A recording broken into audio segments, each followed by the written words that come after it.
ரொம்ப சந்தோஷம். So budget 22 பற்றினது தான் இந்த வீடியோ. ஸோ ஆல்ரெடி பல பேர் பல ரிவ்யூஸ் பார்த்துருப்பீங்க, பல விஷயங்களை கேட்டிருப்பீங்க, ஆர் புலமே தீர்த்திருப்பீங்க. எப்போதுமே லைஃப்ல எக்ஸ்பெக்டேஷன் இருந்தால் வருத்தமும் இருக்கத்தான் செய்யும், தட்ஸ் நேச்சுரல். ஸோ அதனால நம்மளாம் புலமே தீர்த்திருக்கோம். பட் இந்த வீடியோ வந்து எப்படி இருக்க போகுது அப்படின்னு கேட்டிங்கன்னா, புலமே தீர்க்க போறேனா அப்படின்னா இல்லைங்க. ஏன்னா கோவப்படுறது அப்படிங்கிறது ரொம்ப ஒரு ஈஸியான விஷயம்.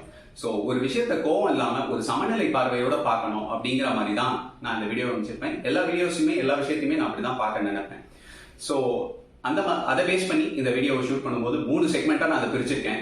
ஒன்று வந்து நன்றி சொல்ல உனக்கு வார்த்தை இல்லை எனக்கு. 2வது செக்மெண்ட் என்னம்மா இப்படி பண்றீங்களேம்மா. 3வது செக்மெண்ட் அம்மா தாயே மம்மி டேடி அப்படிங்கிற மாதிரி பிரிச்சிருக்கேன். ஸோ அந்த 3 செக்மெண்ட்லயும் என்னென்ன இருக்கு அப்படிங்கறத பாருங்க. ஸோ இந்த பட்ஜெட்குள்ள போறதுக்கு முன்னாடி பட்ஜெட்னா என்ன அப்படிங்கிற ஒரு சிம்பிளான ஒரு விஷயத்த சொல்றேன். ரொம்ப சிம்பிள். நம்ம எல்லாருமே எப்போதுமே நம்மளுக்கு என்ன எக்ஸம்ஷன் கிடைக்கும், நம்ம எப்படி டாக்ஸ் சேவ் பண்ண போறோம் அப்படிங்கிற பெர்ஸ்பெக்டிவ்ல இருந்து மட்டும்தான் பட்ஜெட்டை பார்ப்போம். பட் அது இல்ல, நம்ம எப்படி பார்க்கணும் ஒரு பட்ஜெட் அப்படின்னு சொன்னா, நம்ம கிட்ட இருந்து வரி பணத்தை வருமானமா கவர்மெண்ட் வாங்குறாங்க.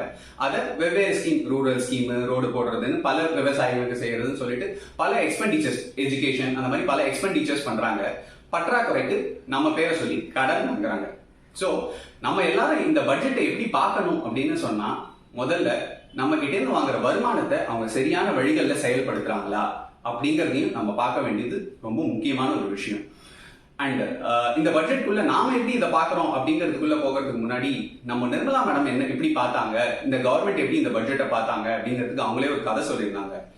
ஸோ அந்த கதைக்குள்ள போறதுக்கு முன்னாடி, இந்த கவர்மெண்ட் வந்ததுல இருந்து நீங்க பாத்தீங்க அப்படின்னு சொன்னா, they were focusing only on growth, digitalization அப்படிங்கிறது தான் ஃபோக்கஸ் பண்ணிட்டு இருந்தாங்க.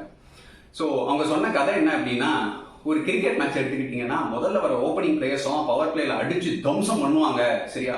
அப்படி ஷிகர் தவன், ரோஹித் சர்மா மாதிரி அடிச்சு விளையாடுவாங்க.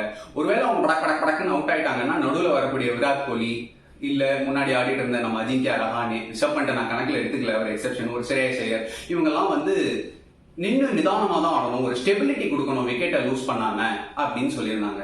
ஸோ ஆல்ரெடி ஏதோ ரிஃபர்மேட்டிவா ஆட்சியில வந்த 2019 இருந்து ஏதோ 2 வருஷத்துல கொண்டு வந்துட்டாங்க. இது வந்து ஒரு மிடில் பீரியடா பாக்குறாங்க. ஸோ அதனால இது ஒரு ஸ்டெபிலிட்டி கொடுக்கக்கூடிய ஒரு பட்ஜெட்டா தான் நீங்க பார்க்கணும். இது ஒரு ரிஃபர்மேட்டிவ் பட்ஜெட் இல்ல, நாங்க புதுசா பெருசா எதுவும் செய்யக்கூடிய ஒரு பட்ஜெட் இது இல்ல அப்படின்னு அவங்க சொல்லியிருந்தாங்க. ஸோ அது இருக்கட்டும். அதுக்கப்புறம் சரி, அடுத்து வர 2 வருஷத்துல ஷர்துல் தாக்கூர் மாதிரி சிக்ஸர் அடிப்பாங்களா, இல்ல யுஸ்வேந்தர் சஹல் மாதிரி டொக்கு வச்சு ஆடுவாங்களான்னு கேட்டீங்கன்னா எனக்கு தெரியாது. அதை காத்திருந்து தான் பார்க்கணும். But let's get into the first segment, நன்றி சொல்ல உனக்கு வார்த்தை இல்லை எனக்கு. இந்த செக்மெண்ட்ல நாம என்ன பார்க்க போறோம் அப்படின்னு சொன்னா, கவர்மெண்ட் எடுத்திருக்கக்கூடிய நல்ல 5 முடிவுகள். ஸோ இதுல ஃபர்ஸ்ட் நம்ம பார்க்க வேண்டியது ஸ்டார்ட் அப் பூஸ்டுங்க. ஸோ ஸ்டார்ட் அப் கம்பெனிஸ் இந்த கவர்மெண்ட் வந்ததுலேருந்து க்ரோ ஆயிருக்காங்க. இன்ஃபேக்ட் இந்தியாவோட யூனிகார்ன் லிஸ்ட் பாத்தீங்கன்னா உலகத்திலேயே மிக அதிகமான யூனிகார்ன், அதாவது 7500 கோடிக்கு மேல மதிப்பு இருக்கக்கூடிய கம்பெனிஸ் இந்தியால 3வது இடத்துல இருக்காங்க. 73 கம்பெனிஸ் இப்ப இருக்காங்க. இந்தியா 3வது இடத்துல இருக்கு, சைனா, USA அதுக்கு கீழே.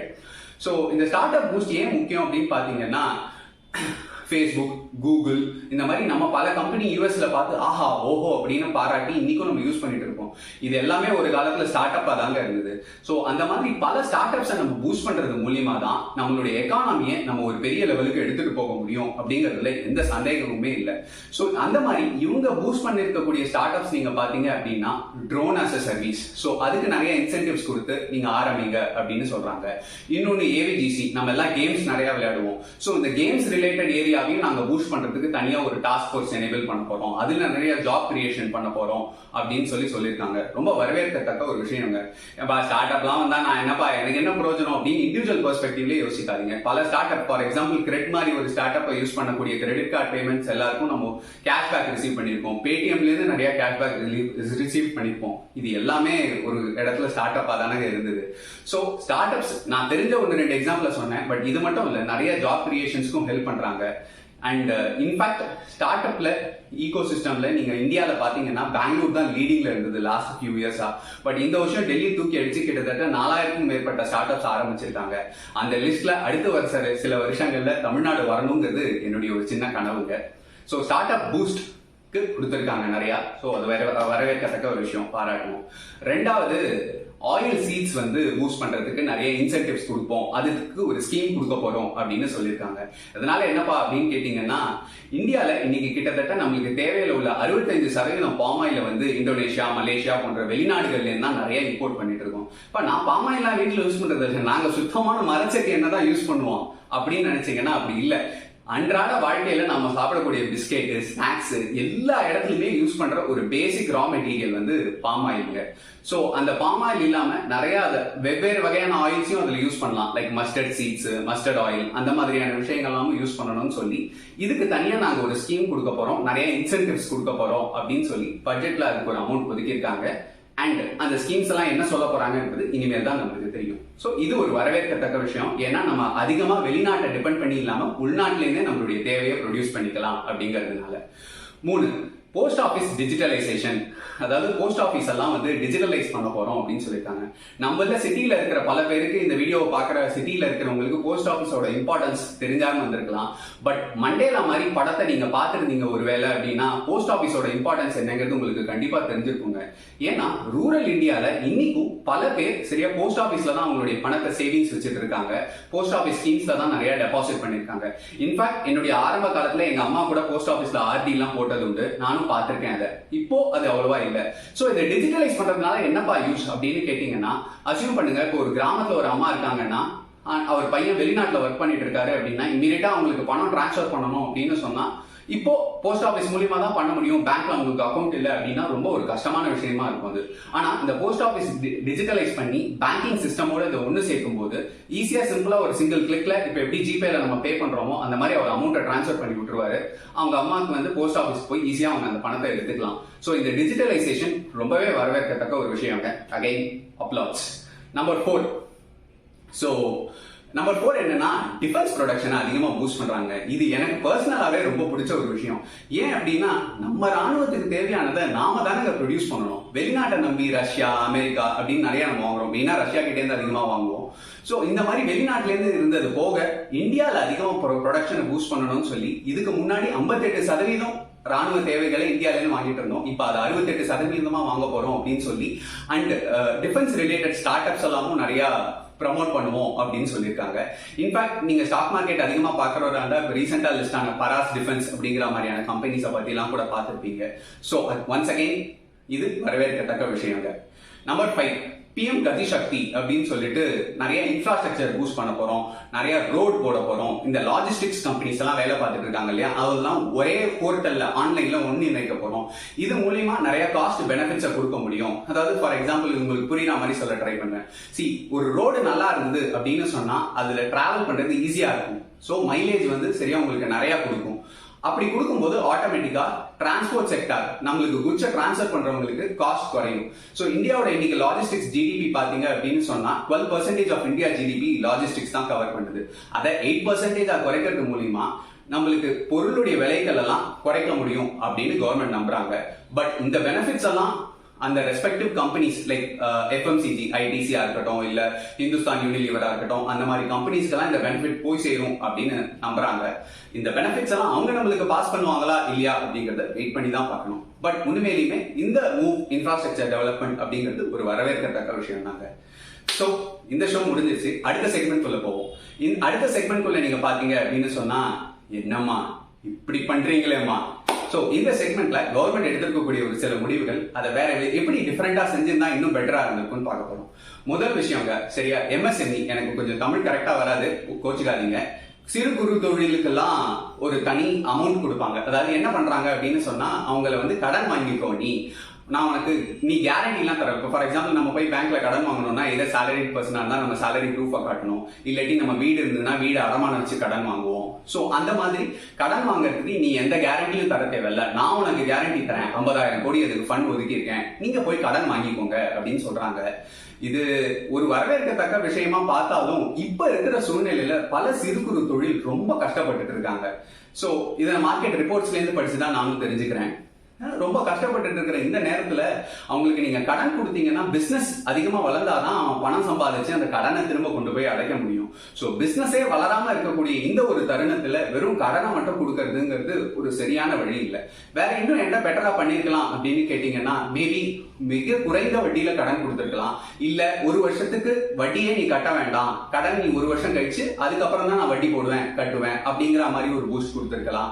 இல்லாட்டி அவங்களுக்கு இன்சென்டிவா நீ இந்த ஸ்கீம்ஸ் எல்லாம் வந்த அப்படின்னு சொன்னா நான் கவர்மெண்ட் வந்து உன்னுடைய முதலீடு பண்ணும் உன்னுடைய தொழில அப்படிங்கிற மாதிரி இன்சென்டிவ்ஸ் கொடுத்துருக்கலாம். இதெல்லாம் பண்ணியிருந்தா இன்னும் கொஞ்சம் பெட்டரா இருந்திருக்கும். அதுலயும் ரொம்ப ஸ்பெசிபிக்கா ஹாஸ்பிட்டாலிட்டி செக்டர், அதாவது இந்த டூரிசம் அப்படின்னு சொல்லுவாங்க, அதுதான் ஹாஸ்பிட்டாலிட்டி செக்டர். அதுக்கு தனியா ஒரு 50,000 crores ஒதுக்கி இருக்காங்க. பட் ஆனா அந்த செக்டார் ஆல்ரெடி ரொம்ப படுத்து கிடக்கு இந்த கோவிட் வந்ததுல இருந்து. சோ அந்த செக்டாருக்கும் வெறும் கடன் கொடுக்காம அந்த செக்டாரை பூஸ்ட் பண்ற மாதிரி இன்சென்டிவ்ஸ் கொடுத்திருந்தா இன்னும் பெட்டரா இருந்திருக்குங்கிறது என்னோட ஒரு சின்ன கருத்துங்க. ரெண்டாவது, அஃபோர்டபுள் ஹவுசிங். சூப்பரா 80 லட்சம் வீடு, அஃபோர்டபுள் ஹவுசிங், 48,000 கோடி இதுக்கு ஃபண்ட் ஒதுக்கியிருக்கேன் அப்படின்லாம் சொல்றாங்க. அது ஒரு நல்ல வரவேற்கத்தக்க விஷயமா இருந்தாலும், பட் அஃபோர்டபுள் ஹவுசிங்கிறது இன்னி தேதியில பாத்தீங்கன்னா இந்தியாவில் உள்ள எந்த மேஜர் சிட்டிலையுமே யாராலையுமே அஃபோர்டபுள் ஹவுசிங் 45 லட்சம் அப்படின்னு அவங்க சொல்ற விதிக்கு வீடு கட்டுறதுங்கிறது, வீடு கட்டினாலும் வெறும் ஒரு ஹால் அவ்வளவுதான் தர மாதிரி இருக்கும். ஸோ அதை வந்து பண்றதுங்கிறது ஒரு பிராக்டிக்கலான விஷயம் இல்லைங்க. அண்ட் பல நேரத்தில் இப்போ சென்னையில் இருக்கக்கூடியவங்களுக்கு எல்லாம் தெரிஞ்சிருக்கும், சரியா எங்கேயாவது கூடுவாஞ்சேரி, சரியா அந்த சைடு எங்கேயாவது சென்னைக்கு அருகில் ரொம்ப தூரம் தள்ளி தான் அந்த அஃபோர்டபுள் ஹவுசிங் ஸ்கீம்ஸ் எல்லாம் வருது. பத்தாவதுக்கு அவங்க கொடுக்குற அந்த 48,000 கோடி 80 லட்சம் வீடுக்கு நீங்க ஆவரேஜா கால்குலேட் பண்ணி பாத்தீங்கன்னா வெறும் 60,000 ரூபாய் தான் ஒரு வீட்டுக்கு வருது. அப்கோர்ஸ் முழு வீட்டு அமௌண்ட்டையும் கவர்மெண்ட் கொடுக்க முடியாது, பட் இந்த சலுகையுமே ரொம்ப குறைவா இருக்கு அப்படிங்கிறது தான் என்னுடைய கருத்து. ஸோ என்ன பண்ணிருக்கலாம்னா, இந்த அஃபோர்டபுள் ஹவுசிங் லிமிட்டை வந்து அந்த 45 லட்சம்ங்கிறத கொஞ்சம் கூட்டியோ, இல்ல அந்த ஏரியா ஸ்கொயர் ஃபீட் மெஷர்மெண்ட் சொல்லக்கூடியதையும் இன்னும் கொஞ்சம் ஜாஸ்தி பண்ணியோ, ஸோ லைக் ஒரு சிட்டிக்குள்ள ஒரு வீடு வாங்கிக்கிற மாதிரி, ஒரு சின்ன வீடா இருந்தாலும் ஒரு சிட்டிக்குள்ள வாங்கிக்கிற மாதிரியான ஒரு ஸ்கீம் அவங்க அனௌன்ஸ் பண்ணியிருந்தாங்க அப்படின்னு சொன்னா இன்னும் பெனிஃபிஷியலா இருந்திருக்குங்க. ஸோ அதை பண்ணாம விட்டுட்டாங்க. Number 3, health care digitalisation.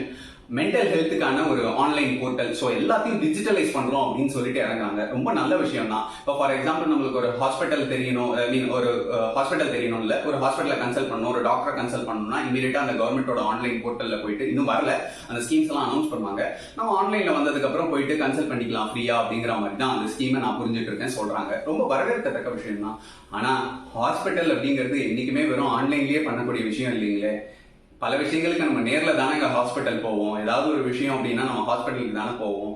அந்த மாதிரி எய்ம்ஸ் மருத்துவமனை குறைந்த காசுல சரி நம்மளுக்கு கிடைக்கக்கூடிய மருத்துவமனை வசதிகளை அவங்களை மேம்படுத்துறதுக்கு எதுவுமே செலவு பண்ணாம விட்டுட்டாங்க. எய்ம்ஸ் போன்ற மருத்துவமனைகளை பல சின்ன சின்ன டவுன்ஸ்லாம் கொண்டு போயிருக்கணும் இந்தியா ஃபுல்லா அப்படிங்கிறது என்னுடைய ஒரு சின்ன விருப்பமா இருந்தது. அந்த மாதிரி எந்த ஸ்கீம்ஸும் அவங்க கொண்டு வரல. ஹாஸ்பிட்டல் பில்டிங்ஸை பத்தி, இன்ஃப்ராஸ்ட்ரக்சரை பத்தி அவங்க எதுவும் பெருசா இந்த ஸ்கீம்ல சொல்லலைங்க. வெறும் டிஜிட்டலைசேஷன் பத்தி மட்டும் தான் ஃபோக்கஸ் பண்ணிருக்காங்க. அதனால கொஞ்சம் வருத்தத்தக்க விஷயமா தான் இருக்கு. நம்பர் 4, மன்ரேகா அப்படின்னு சொல்லுவாங்க. ஃபுல் ஃபார்ம்லாம் கேட்காதீங்க, எனக்கே தெரியாது. ஆனா அது என்ன அப்படின்றது ரொம்ப சிம்பிளா சொல்லணும்னா, நம்ம 100 நாள் வேலை திட்டம்னு நம்ம எல்லாருக்குமே தெரிஞ்சிருக்கும். ஸோ இது ஏன் இப்போ ரொம்ப முக்கியம்னு கேட்டீங்கன்னா, இப்போ கிராமங்கள்ல பல பேருக்கு வேலை வாய்ப்பே இல்லாம இருக்கு அப்படின்னு தான் ஸ்டாட்டிஸ்டிக்ஸ் சொல்றது. ஸோ அந்த மாதிரி நேரத்துல வேலை வாய்ப்பு இல்லாத நேரத்துல இந்த 100 நாள் வேலை திட்டம் ரொம்ப உதவியா இருக்கும். அதுக்கு வந்து 75,000 73,000 98,000 கோடி ஒதுக்கி இருந்த ஃபண்டை மறுபடியும் குறைச்சி 73,000 கோடி தான் ஒதுக்குவேன் அப்படின்னு சொல்லி இந்த வருஷத்துக்கு ஒதுக்கி இருக்காங்க. ஸோ ஆல்ரெடி ரூரல் டிமாண்டே இல்லை அப்படின்னு சொல்லி பல FMCG கம்பெனி சொல்றாங்க. இந்த மாதிரி நேரத்துல ரொம்ப மிக குறைந்த காசை நீங்க அந்த 100 நாள் திட்டத்துக்கு ஒதுக்கி இருக்கீங்களே, ஏன் இதை இன்னும் கொஞ்சம் கூட ஒதுக்கி இருக்கலாமே அப்படிங்கிறது என்னுடைய இன்னொரு கருத்துங்க. So last but not least, number 5, so diamonds, precious stones இதுக்கெல்லாம் இம்போர்ட் பண்ணக்கூடிய டியூட்டியை குறைச்சிருக்காங்க. வரவேற்கத்தக்க விஷயம். ஸ்மக்லிங் குறையும், டியூட்டி அதிகமா இருந்தா நம்ம திருட நினைப்போம், அயன்படத்துல வர மாதிரி எப்படி திருடி எடுத்துன்னு வரலாம்னு நினைப்போம். ஸோ நான் அதுல இருந்து விளக்கறதுக்காக சரி அதுல டியூட்டியை குறைச்சிருக்காங்க, ரொம்ப நல்ல விஷயம். ஆனா மக்கள் அன்றாட வாங்கக்கூடிய தங்கத்துக்கு நீங்க இந்த டியூட்டி சலுகையை கொடுத்துருக்கலாமே மேடம், அதை நீங்க கொடுக்காம விட்டுட்டீங்களே.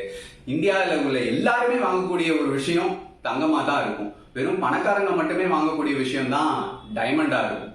ஸோ அதுக்கு நீங்க கொடுத்துட்டு இதுக்கு கொடுக்காம விட்டது மனசுக்கு ரொம்ப கஷ்டமா தான் இருக்கு. So last but not least, இந்த ஷோவோட கடைசி செக்மெண்ட்டுக்கு வந்துட்டோம். இங்க அம்மா, தாயே, மம்மி, டாடி அப்படின்னு, அதாவது கவர்மெண்ட் கிட்ட நம்ம ரொம்ப கெஞ்சி வைக்கக்கூடிய ஒரு கோரிக்கையா தான் இந்த செக்மெண்ட்டை பாக்குறோம். ஸோ இந்த செக்மெண்ட் குள்ள பாத்தீங்கன்னா ஃபர்ஸ்ட் வந்து 5G ரோல் அவுட் சொல்லியிருக்காங்க. நான் ரெண்டே விஷயம் தான் இந்த செக்மெண்ட் ரொம்ப சிம்பிளா தான் இருக்கும். ஸோ 5G ரோல் அவுட்ல என்ன சொல்றாங்க அவங்க அப்படின்னு பாத்தீங்கன்னா, இந்த வருஷம் 5G ஆப்ஷன்ஸ் வரப்போகுது. 5G எல்லாருக்கும் கொடுக்க போறோம். ஸோ ஏர்டெல், ஜியோ எல்லாரும் வாங்க போறாங்க, நம்மளுக்கு 5G கிடைக்க போகுது அப்படின்னு ஒரு விஷயத்துல சந்தோஷப்பட்டாலும் பிஎஸ்என்எல் ஒரு அப்ராணி ஜீவன் இருக்குங்க. 4G வரும்போதே அதுக்கு கொடுக்காம விட்டுட்டீங்க. ஸோ அது லேட்டா தான் கொடுத்தீங்க. இன்ஃபேக்ட் அது அந்த மாதிரி இல்லாம பிஎஸ்என்எல் உடைய கஷ்டத்தையும் புரிஞ்சுட்டு ஒரு கவர்மெண்ட் செக்டார் டெலிபோன்ல இருக்கிறதுங்கிறது ஒரு நல்ல விஷயம் அப்படிங்கிறதுனால அந்த செக்டாருக்கும் நீங்க ஏதாவது பார்த்து பண்ணீங்கன்னா இந்த 5G ரோல் அவுட் அப்போ அந்த கம்பெனிக்கு ரொம்ப நல்லா இருக்குங்க, எங்களுக்கும் நல்லா இருக்கும். நம்பர் லாஸ்ட்ல என்ன பார்க்க போறோம் அப்படின்னு சொன்னா growth வெறும் growth மைண்ட் செட் மட்டுமே வச்சு இந்த பட்ஜெட் பண்ணிருக்காங்க. பிளஸ் ஆக்சுவலி நம்ம முன்னாடி சொன்ன ஸ்டோரி மாதிரி ஸ்டெபிலிட்டியா பண்ணிருக்காங்க. பட் இப்போ இருக்கிற சிச்சுவேஷன் நீங்க பாத்தீங்கன்னா லேட்டஸ்டா உள்ள ஸ்டாட்டிஸ்டிக்ஸ்ல என்ன சொல்றதுன்னா 1 லட்சம் ரூபாய்க்கு சம்பளம் வாங்குறவங்களுக்கு ஈஸியா அடுத்த ஜாப் கிடைக்குது. ஆனா 15,000-20,000 வேலை பார்த்துருந்தவங்க கோவிடுக்கு முன்னாடி அவங்களுக்கு எய்தர் அதே சம்பளத்துக்கு தான் வேலை கிடைக்குது, இல்ல வேலையே கிடைக்கல அப்படிங்கறத ஒரு மார்க்கெட் ஸ்டாட்டிஸ்டிக்ஸ் சொல்லுது. சோ இந்த மாதிரி ஒரு செக்டார் ரொம்ப அடிவாங்கிட்டு இருக்கும்போது மார்க்கெட்டுக்கு கே ஷேப் ரெக்கவரின்னு சொல்லுவாங்க. அப்படின்னா rich gets richer, poor gets poor kind of recovery அப்படிங்கிற மாதிரி அர்த்தம். இந்த மாதிரியான ஒரு சிச்சுவேஷன் இருக்கும்போது வெறும் சப்ளை சைட் மட்டும் போக்கஸ் பண்ணி இன்ஃபிளேஷன் ஜாஸ்தியா இருக்கும்போது ஜிஎஸ்டி 1,40,000 கோடி கரெக்ட் பண்ணிருக்காங்க தெரியுமா அப்படின்னு சொல்லி நீங்க மார்க் தட்டிக்கிறதுல ஒரு பெருமை இல்லைங்களே. ஏன்னா இன்ஃபிளேஷன் ஆல்ரெடி ஜாஸ்தியா இருக்கும்போது ஆட்டோமேட்டிக்கா டியூட்டி ஜாஸ்தியாகும், உங்களுக்கு கலெக்ஷன் ஜாஸ்தியா தானே மேடம் வரும். இந்த மாதிரி நேரத்துல நீங்க இதை கொஞ்சம் குறைச்சு டிமாண்ட் சைட்ல பூஸ்ட் பண்ற மாதிரி இன்னும் கொஞ்சம் நிறைய இன்சென்டிவ்ஸா மக்கள் கையில நேர்ல பணத்தை கொண்டு போய் சேர்க்கிற மாதிரியான ஏதாவது ஸ்கீம்ஸை கொண்டு வந்திருந்தீங்கன்னா இன்னும் பெட்டரா இருந்திருக்கும் மேடம். இப்போ நீங்க இதுல என்ஜாய் பண்ணாலும் லாங் டேர்ம்ல இது சஸ்டைனபிள் கிடையாது. கண்டிப்பா நீங்க ஏதாவது இதுக்கு முடிவெடுப்பீங்க விரைவில் அப்படிங்கறத நம்பி இந்த வீடியோவை முடிச்சுக்கிறேன். ஸோ இண்டிவிஜுவல் டாக்ஸேஷன் பத்தின வீடியோஸ் நாளைக்கு உங்களுக்கு வந்துகிட்டே இருக்கு. அவசியம் அதை விடாம பாருங்க. அதுல இண்டிவிஜுவல் டாக்ஸ்ல என்னென்னலாம் சொல்லியிருக்காங்க, என்னென்ன விஷயங்கள் இருக்கு, என்னப்பா ஒண்ணுமே இல்லையே அப்படின்னு நீங்க நினைச்சீங்கன்னா அப்படிலாம் இல்ல, ஒரு சில விஷயங்கள் இருக்கு. கண்டிப்பா அதை நாளைக்கு விடாம பாருங்க. And thank you so much. இந்த வீடியோ பிடிச்சிருந்தா லைக் பண்ணுங்க. இதுல எந்த செக்மெண்ட் உங்களுக்கு ஸ்பெசிபிக்கா பிடிச்சிருந்தாலும் கமெண்ட்ல மென்ஷன் பண்ணுங்க. உங்களுடைய சஜஷன்ஸ் இருந்தாலும் அவசியம் கமெண்ட்ல மென்ஷன் பண்ணுங்க. உங்களுக்கு ரொம்ப பிடிச்சிருந்ததுன்னா இதை எல்லாருக்கும் ஷேர் பண்ணுங்க. தேங்க்யூ.